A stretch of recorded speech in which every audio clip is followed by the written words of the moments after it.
¿Crees en lo que te conviene o en lo que es real? ¿Qué tan lejos llegarías para descubrir quién eres realmente? ¿Qué harías si descubrieras que todo lo que te enseñaron, lo correcto, lo incorrecto, la moralidad, fue creado para limitarte? Nietzsche provocaba: ¿qué sucede cuando lo quemas todo? La pregunta es: ¿tendrías el valor de abandonar lo que amas para descubrir quién eres realmente? Espera hasta el final para entender el precio de esa elección y si estás dispuesto a pagarlo. Cuando todo se derrumba, ¿qué queda?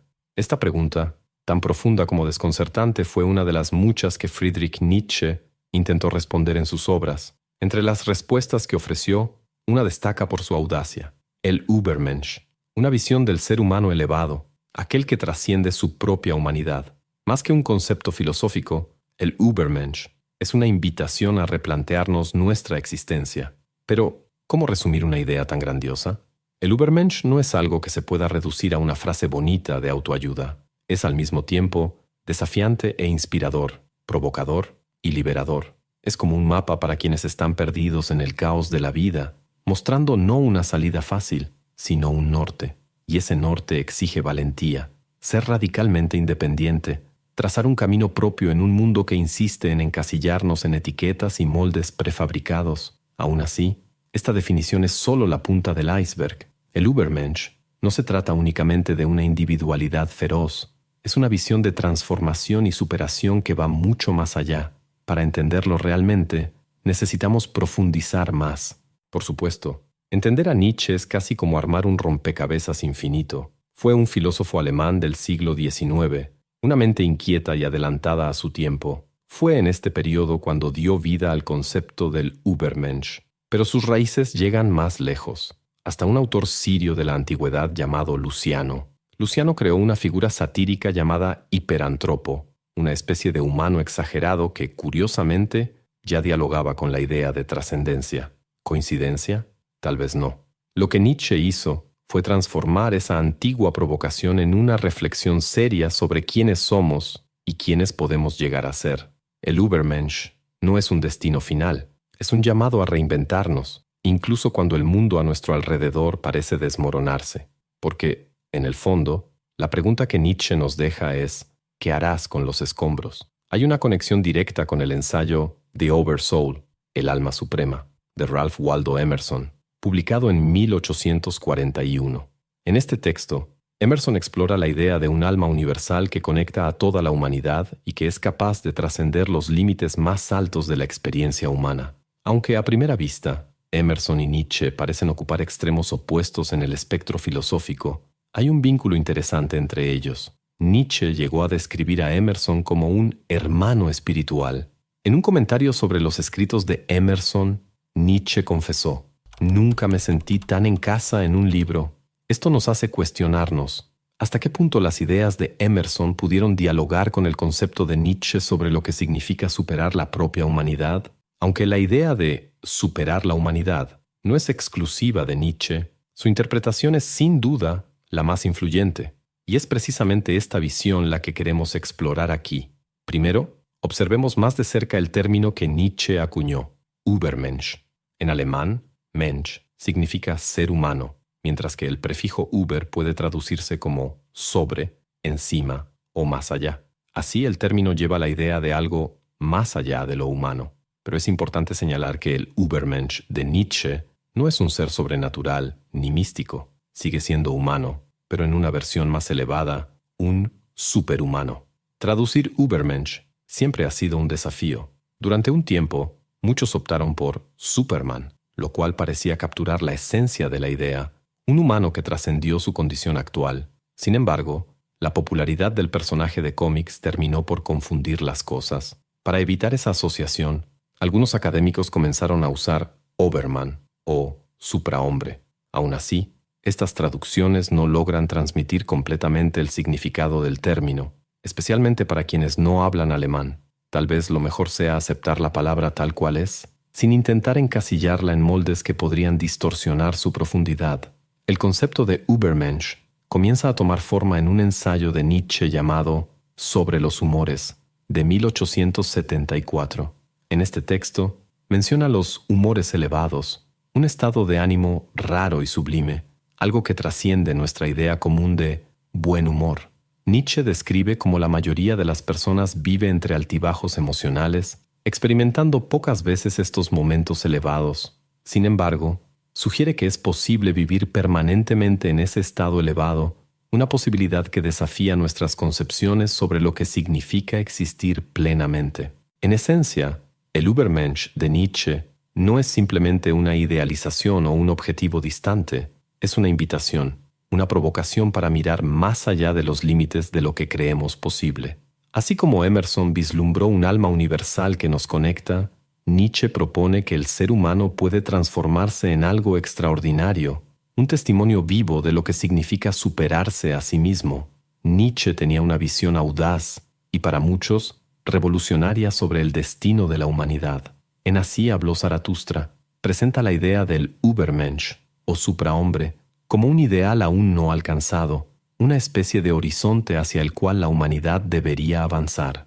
Zaratustra, el personaje profético que da voz a las reflexiones de Nietzsche, aparece como un guía para un mundo que, según el filósofo, perdió su brújula moral tradicional, especialmente con el declive de la influencia religiosa. Nietzsche creía que, con esa muerte de Dios, era necesario crear un nuevo mapa, algo que pudiera conducir a la humanidad más allá de sus limitaciones actuales. El filósofo veía al ser humano como una obra inacabada, un puente entre lo que somos y lo que podríamos ser. Describía al hombre como una criatura de transición, un animal enfermo, atormentado por la conciencia de sus fallas. Pero para Nietzsche, esta condición no era un fracaso definitivo. Por el contrario, era una señal de potencial. Comparaba el estado actual de la humanidad con un embarazo, una fase dolorosa pero llena de promesas. La naturaleza, según él, aún tenía planes más grandes, y el hombre sería solo un capítulo en ese proyecto más amplio.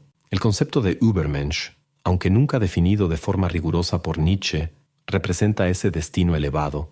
Es como si estuviera diciendo, la humanidad es capaz de mucho más de lo que ha mostrado hasta ahora. Para llegar ahí, sería necesario reevaluar profundamente nuestros valores, cuestionar lo que entendemos por progreso y romper con las viejas cadenas morales que nos atan. Los grandes nombres de la historia, como César, Da Vinci y Napoleón, eran admirables, pero en la mirada de Nietzsche aún estaban lejos de ese ideal. Solo eran pasos en la escalera, importantes, pero no la cima. Nietzsche también era frecuentemente malinterpretado. Rechazaba el nihilismo, la idea de que la vida no tiene propósito o valor intrínseco, aunque él mismo se identificó en algún momento como nihilista. Esta aparente contradicción es uno de los aspectos más intrigantes de su pensamiento. Para él, el nihilismo no era un destino final, sino algo que debía enfrentarse y superarse. Nietzsche creía que, al atravesar ese vacío, sería posible transformar la vida en un espacio de creación, donde cada individuo pudiera construir su propio significado. Era, en esencia, una visión optimista. Incluso cuando todo parece carecer de sentido, existe la oportunidad de crear algo nuevo, algo profundamente auténtico y personal. Al final, el Übermensch de Nietzsche no es una figura definida, sino una invitación. Nos desafía a mirar más allá de nuestras limitaciones, a no conformarnos con las reglas heredadas y a buscar algo más grande, no en los demás, sino dentro de nosotros mismos. Es un mensaje que sigue resonando, invitándonos a cuestionar y tal vez a trascender. En aquellos tiempos, el pensamiento moderno estaba obsesionado con encontrar un camino hacia la felicidad colectiva, a menudo basado en nociones cristianas de lo correcto y lo incorrecto. Nietzsche, sin embargo, rechazaba esa visión. Creía que la Iglesia ya había tenido su oportunidad de unir y elevar a la humanidad, pero en lugar de eso, había fracasado estrepitosamente. Por ello, defendía que el cristianismo y sus dogmas debían ser abandonados. Para Nietzsche, cualquier tipo de ismo, ya fuera religioso, político o filosófico, era una atadura que sofocaba el potencial único de cada individuo. Imaginaba una nueva figura, el Übermensch, alguien que superaría esas barreras y se liberaría de las cadenas impuestas por la moralidad rígida y los valores heredados. El Übermensch no era un ser de carne y hueso, ni un producto de la evolución biológica. Era sobre todo un concepto, la visión de un ser humano que trasciende su condición actual y alcanza un estado de existencia más elevado. No era un elegido, ni una promesa para toda la humanidad, sino una meta, un ideal a perseguir. Nietzsche creía que los valores que habían sostenido a la sociedad hasta ese momento estaban desgastados, incapaces de producir algo verdaderamente nuevo. Argumentaba que era necesario romper con esas bases y crear un sistema de valores completamente nuevo, uno que pudiera allanar el camino hacia el Übermensch. Esta idea tenía raíces en la filosofía de los antiguos griegos, quienes rechazaban la idea de una igualdad universal. Para ellos, la naturaleza siempre producía seres superiores e inferiores, una jerarquía natural que Nietzsche abrazaba. Creía que negar la individualidad en nombre de la igualdad era, en realidad, una amenaza para la supervivencia de la humanidad. Pero la individualidad, por su propia esencia, trae desigualdad. Nietzsche no veía esto como algo que se debía temer, sino como una fuerza vital. Rechazaba visiones igualitarias como el socialismo y la democracia liberal, viéndolas como barreras que impedían el florecimiento de los individuos más excepcionales. Para él, las religiones, ideologías y sistemas políticos solo perpetuaban una mentalidad de rebaño, incapaz de nutrir el espíritu libre. El Übermensch, en cambio, sería alguien completamente desprendido de estas ataduras. Su libertad sería tan absoluta que podría parecer extrema, incluso violenta, para los estándares de su época, y tal vez también para los de hoy en día. En Así habló Zaratustra. Nietzsche no solo esboza esta visión, sino que también sugiere cómo una reorganización radical de la sociedad podría abrir espacio para la aparición de este ideal. Sabía que su pensamiento sería controversial, pero para Nietzsche era un riesgo necesario para imaginar una humanidad capaz de reinventarse. Es común interpretar a Nietzsche como alguien que defendía la destrucción inmediata de todo lo que conocemos. Pero esta visión es un error. Nietzsche entendía que los cambios sociales profundos son procesos lentos que requieren paciencia y estrategia. Él mismo utilizaba la Revolución Francesa como ejemplo, sugiriendo que, de haber sido conducida por líderes más racionales, el resultado podría haber sido diferente. Para él, los problemas sociales son como enfermedades crónicas. Surgen de pequeños hábitos repetidos a lo largo del tiempo. Así, la solución no puede ser instantánea. Debe ser gradual, construida con consistencia y calma. En el libro Así habló Zaratustra, el profeta de Nietzsche enfatiza que alcanzar el Übermensch, el ser humano elevado, exige coraje, pero también moderación. No se trata de cambios bruscos o violentos, sino de un progreso sutil en el que vivimos entre lo antiguo y lo nuevo, incorporando poco a poco una nueva forma de existir. Es como llenar un vaso gota a gota.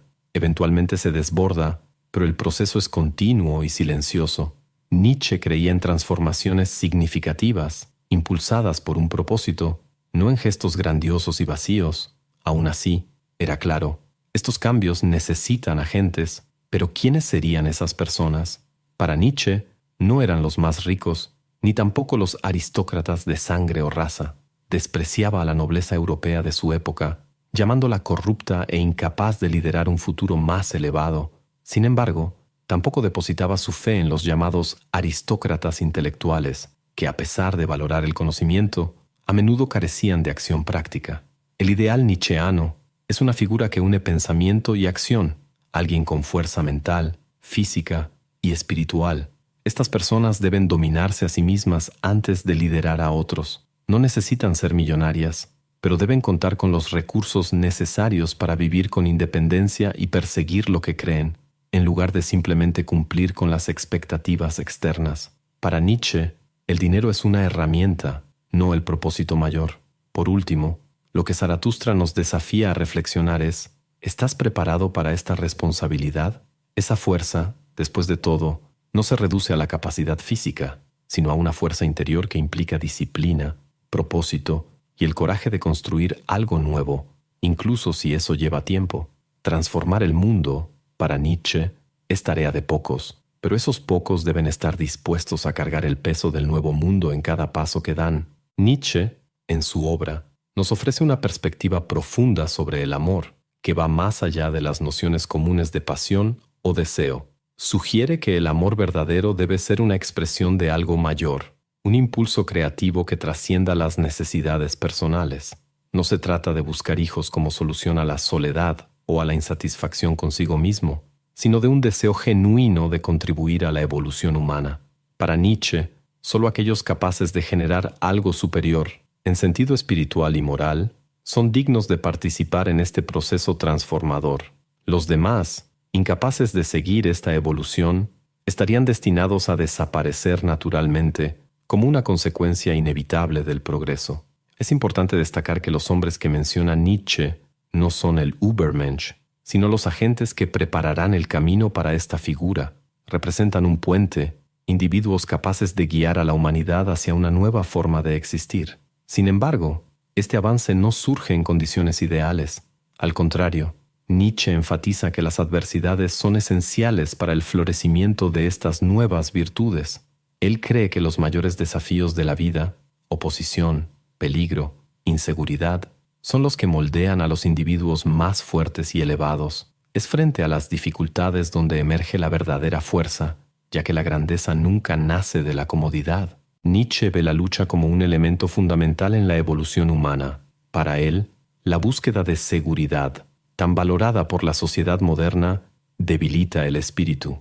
Cuando desaparece el peligro, también desaparece la capacidad de enfrentarlo, y con ello, la posibilidad de grandeza. Incluso llega a reconocer guerras y revoluciones como formas, aunque imperfectas, de forjar este espíritu resiliente. Sin embargo, no se trata de una exaltación a la violencia física ni a los conflictos tradicionales. Nietzsche critica las guerras motivadas por intereses comerciales o económicos, pues las considera irrelevantes para el verdadero avance de la humanidad. La guerra que valora Nietzsche es más profunda. Una batalla entre ideas. No es el conflicto armado lo que le interesa, sino el enfrentamiento espiritual, la oposición a las ideas predominantes. Es en este escenario donde el hombre se fortalece, enfrentándose no a armas, sino a ideologías. Este tipo de guerra requiere valentía, determinación y un profundo compromiso con el crecimiento interior, características que él considera fundamentales para el desarrollo del ser humano hacia el Übermensch. En este contexto, Nietzsche introduce la parábola del camello, el león y el niño, que encapsula su visión sobre el proceso de transformación. El camello, sobrecargado por las expectativas y demandas externas, representa el inicio de este viaje. Con el tiempo y el enfrentamiento de las adversidades, el camello se transforma en león, simbolizando la fuerza y la liberación. Pero es en la figura del niño donde el ciclo se completa, ya que representa la creación de algo nuevo, libre de las ataduras del pasado y capaz de iniciar una nueva era de posibilidades. El camello, abrumado por sus cargas, es destruido por el león, quien con su valentía crea un vacío en el que todo puede ser cuestionado. En ese espacio desolado, el león encuentra el nihilismo, la abrumadora percepción de que la vida, por sí misma, no posee un significado intrínseco. Sin embargo, es precisamente en este terreno vacío donde puede florecer algo nuevo, el renacimiento como un niño. Aquí, al inicio de un nuevo ciclo, podemos liberarnos de las cadenas del pasado y comenzar a construir nuestros propios ideales y aspiraciones. Es una invitación a una vida moldeada por la autenticidad y el autoconocimiento. Friedrich Nietzsche, con su lenguaje vigoroso y provocador, nunca fue un filósofo que ofreciera respuestas fáciles. Sus ideas llevan una ferocidad que, a primera vista, puede parecer sombría, pero que en el fondo revelan una profunda esperanza en el potencial humano. Para entender verdaderamente el concepto de Übermensch, el superhombre, es necesario sumergirse en otro de sus pensamientos fundamentales, el eterno retorno. En Así habló Zaratustra, Nietzsche propone un experimento mental desafiante en el cual cada momento de nuestra vida se repite infinitamente. Aunque no consideraba esta idea como un hecho científico, Nietzsche la utilizaba como una lente filosófica. ¿Y si tuvieras que vivir cada detalle de tu vida una y otra vez, tus decisiones serían dignas de la eternidad? Esta reflexión nos obliga a enfrentar la pregunta: ¿estamos viviendo una vida que valga la pena ser vivida para siempre? El Übermensch es quien, al aceptar el desafío del eterno retorno, rechaza las cadenas del conformismo, abandona las obligaciones que no le pertenecen y abraza el caos creativo de su propia existencia. Pero atención, crear algo nuevo no es reconstruir desde las cenizas, es construir en el lugar de las cenizas. Es un acto de valentía, pero también de profunda independencia. Nietzsche nos reta a descartar los consejos de cualquiera que intente decirnos cómo vivir, incluido él mismo.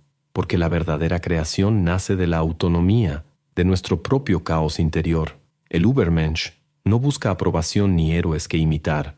Él se convierte en el héroe de su propia historia. Curiosamente, Nietzsche, el profeta de la dureza y la superación, era un hombre de una sensibilidad impresionante. A pesar de su apasionada defensa de la fuerza espiritual, él mismo admitía ser profundamente vulnerable. En una carta a un amigo confesó: «Cuando me siento un poco mejor, termino compensando mi fragilidad con una dureza que no es de las más agradables. Vivía un conflicto interno constante. Admiraba al hombre fuerte y endurecido, pero reconocía que esa no era su esencia. Esa vulnerabilidad era evidente desde su infancia. Tras la muerte de su padre, Nietzsche, aún muy joven, enfrentó el duelo prácticamente solo. Su madre, abrumada con otras responsabilidades, no podía ofrecerle el apoyo que necesitaba. En sus memorias, describía los paisajes de su infancia, el jardín, la iglesia, el lago, como escenarios marcados por una melancolía insuperable. En su juventud, Nietzsche encontró en Richard Wagner una figura paterna y un ídolo. La admiración era tan grande que llegó a publicar un libro exaltando al compositor. Sin embargo, esa relación estaría marcada por decepciones. Wagner, egocéntrico y manipulador, convenció a Nietzsche de escribir un artículo crítico contra David Strauss, un autor que, irónicamente, Nietzsche respetaba. Este acto de lealtad forzada desató un conflicto interno que marcaría para siempre su visión sobre las relaciones y el poder. La trayectoria de Nietzsche es una paradoja fascinante. Predicaba la superación, la fuerza y la creación de nuevos valores, pero su vida estuvo marcada por fragilidades humanas. Tal vez, en el fondo, eso sea lo que hace que su filosofía sea tan universal. La comprensión de que todos somos, al mismo tiempo, camellos, leones y niños, en busca de significado en el caos. David Strauss murió, y Nietzsche no pudo evitar la inquietante pregunta: ¿acaso su manera tranquila e introvertida contribuyó de alguna forma al trágico final de Strauss? Mientras lidiaba con esta duda, Nietzsche vio su vida sacudida por una tormenta de ataques provenientes de nada menos que Richard Wagner. El que alguna vez fuera su amigo y mentor comenzó a difundir rumores crueles, acusando a Nietzsche de ser adicto al sexo y afirmando que su visión estaba afectada por prácticas de masturbación. Estos rumores se intensificaron con la publicación de duras críticas contra Nietzsche en 1876, marcando la ruptura definitiva entre ellos. La separación de Wagner fue un golpe devastador. Nietzsche, con su aguda sensibilidad, sintió el peso del abandono y la traición como una herida abierta. Sin embargo, en medio del caos emocional, apareció Lou Salomé. Ella era vibrante, inteligente y poseía una energía salvaje que fascinaba a Nietzsche. La describía como tan ruda como un águila y tan valiente como un león, convencido de que finalmente había encontrado a su alma gemela. Pero Lou tenía su propio camino que recorrer. Su involucramiento con genios de la época parecía ser casi una característica de su personalidad, intenso, pero pasajero. Ella rechazó a Nietzsche, dejándolo con el corazón roto.